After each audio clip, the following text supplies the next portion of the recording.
প্রজাপতি দেবতা কন্যা সম্প্রদান কালে। এবার কন্যা সম্প্রদান। অনির্বাণ বাবুকে ডাকুন।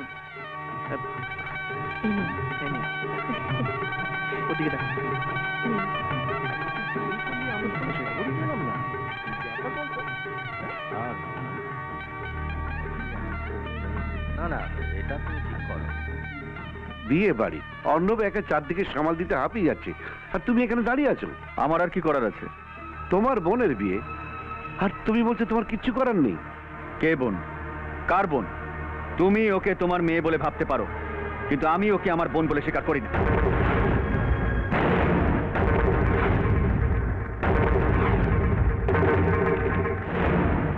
খরচের জন্য আমাদের বাড়ির থেকে তাড়িয়ে দিতে তোমার বিবেকে পাচ্ছে না, আর একটা কুড়িয়ে পাওয়া মেয়ের ঘটা করে বিয়ে দিতে তুমি 2 হাতে টাকা খরচ করছো। নিজের ছেলের থেকে একটা কুড়িয়ে পাওয়া মেয়ে তোমার কাছে বেশি আপন হলো। হরক সবাই শুনছে, চুপ কর চুপ কর। কেন চুপ করব? বাবা, চুপ করে সত্যিকে চাপা দেওয়া যায় না। তাছাড়া আমি যে মিথ্যে কথা বলছি না, এই পুরুত মশাই তার সাক্ষী। মন্দিরে আলোকে উনিই তোমার কোলে তুলে দিয়েছিলেন। না দিন। না না অর্ক, অর্ক, এইভাবে সকলের সামনে নিজের বাবাকে অপমান করো না। চুপ করো বাবা, চুপ করো। এই কি শুনছি অনির্বাণদা? আলো আপনার মেয়ে নয়? কে বলেছে? কে বলেছে আলো আমার মেয়ে নয়? আমি আলোর মা। আলো আমার মেয়ে। হ্যাঁ মেয়ে, তবে পালিত, কারণ ওকে তুমি গর্ভে ধরোনি। ও, গর্ভে না ধরলেই বুঝি মা হওয়া যায় না? তাহলে তো মা যশোদাও কৃষ্ণকে গর্ভে ধরেননি, তবু তো তিনি কৃষ্ণের মা।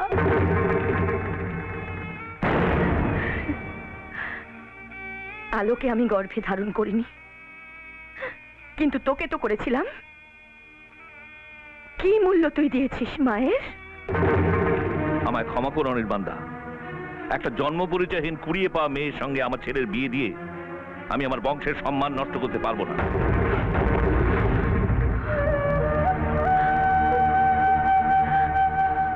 না বিকাশ, না, এত বড় নিষ্ঠুর তুমি হয়ে না। ওই নিষ্পাপ মেয়েটির মুখের দিকে তাকিয়ে তুমি দয়া করো। আমি তোমার কাছে হাত জোড় করে অনুরোধ করছি বিকাশ, যা শাস্তি হয় তুমি আমাকে দাও। হ্যাঁ, আমাকে দাও। ওই নিষ্পাপ মেয়েটাকে তুমি শান্তি দাও। শান্তি তো তুমি নষ্ট করলে অনির্বাণদা। জেনে শুনে তুমি এইভাবে আমাকে ঠকালে, আমি ভাবতেও পারিনি। এ বিয়ে হবে না। আকাশ, উঠে আয়।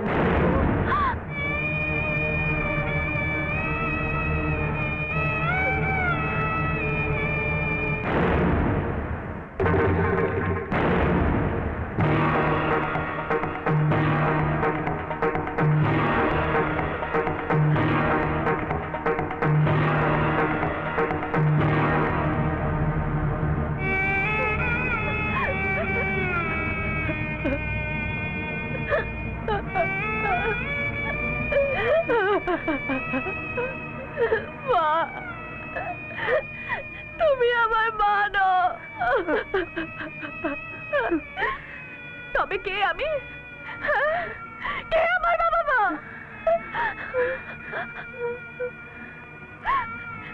এতদিন যেটা সত্যি বলে মেনে এসেছি, এক নিমেষে সেটা মিথ্যে হয়ে গেল। কেন আমাকে মন্দির থেকে তুলে এনেছিলে? কেন আমাকে স্নেহ মমতা দিয়ে বড় করেছ? তখন আমার গলা টিপে মেরে ফেললে না কেন? মা, মেরে ফেললে না কেন? তাহলে আজকে এই অপমান আমাকে মাথা তুলে দিতে হতো না। মা গো,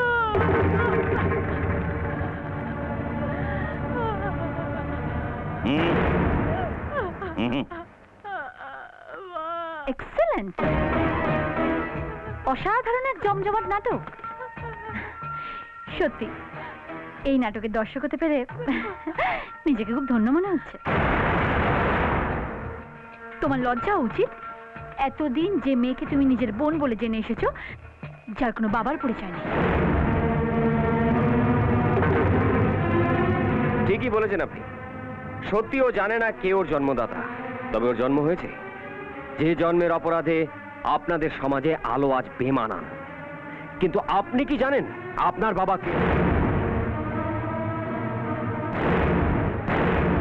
না, জানেন না, কারণ একমাত্র মাই জানে তার সন্তানের বাবা কে। শুনুন শুনুন সবাই, আপনাদের কাছে আলোর আজ কোনো পরিচয় নেই, কিন্তু আমি ওকে নতুন পরিচয়ে পরিচিত করব। আজ থেকে আলোর একটাই পরিচয় থাকবে, আলো আমার বিবাহিতা স্ত্রী।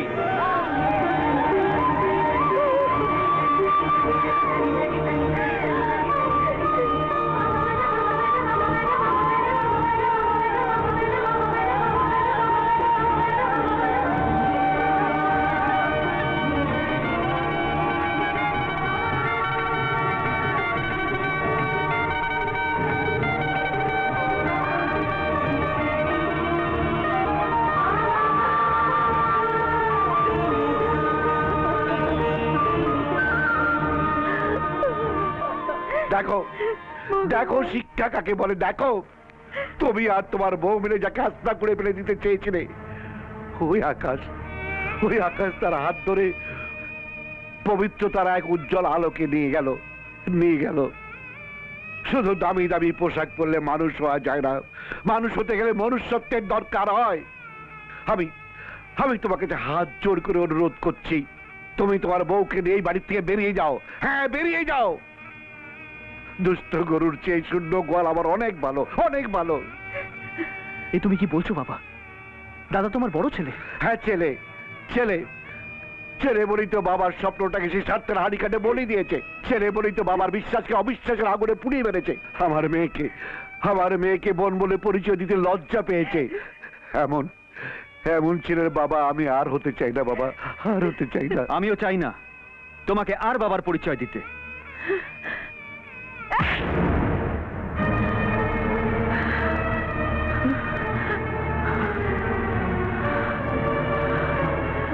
মা, ডাকবি না, ওই মুখে তুই আমাকে মা বলে ডাকবি না। যে ছেলেটা নিজের বাবাকে সম্মান দিতে জানে না, আমি তার মা নই। এখানে আর এক মুহূর্ত নয়, চলে এসো আমার সাথে, চলে এসো। হ্যাঁ, যাও, চলে যাও। কাউকে আমার দরকার নেই।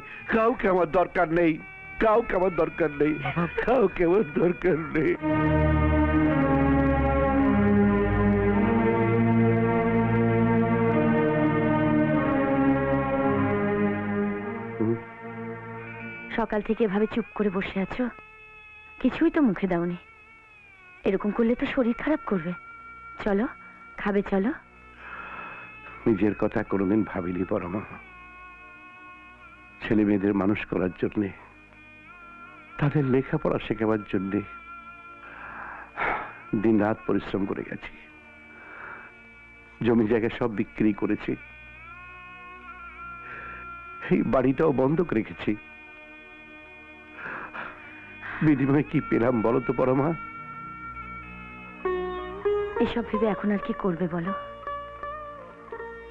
অর্ণব তো আছে, দেখবে ও কখনো আমাদের ছেড়ে যাবে না। সেটাই তো আমার দুঃখ। অর্ককে লেখাপড়া শেখাতে গিয়ে অর্ণবের প্রতি আমি অবিচার করেছি। না, দুঃখ করো না গো, দেখো সব ঠিক হয়ে যাবে। চলো, ঘরে চলো। চলো।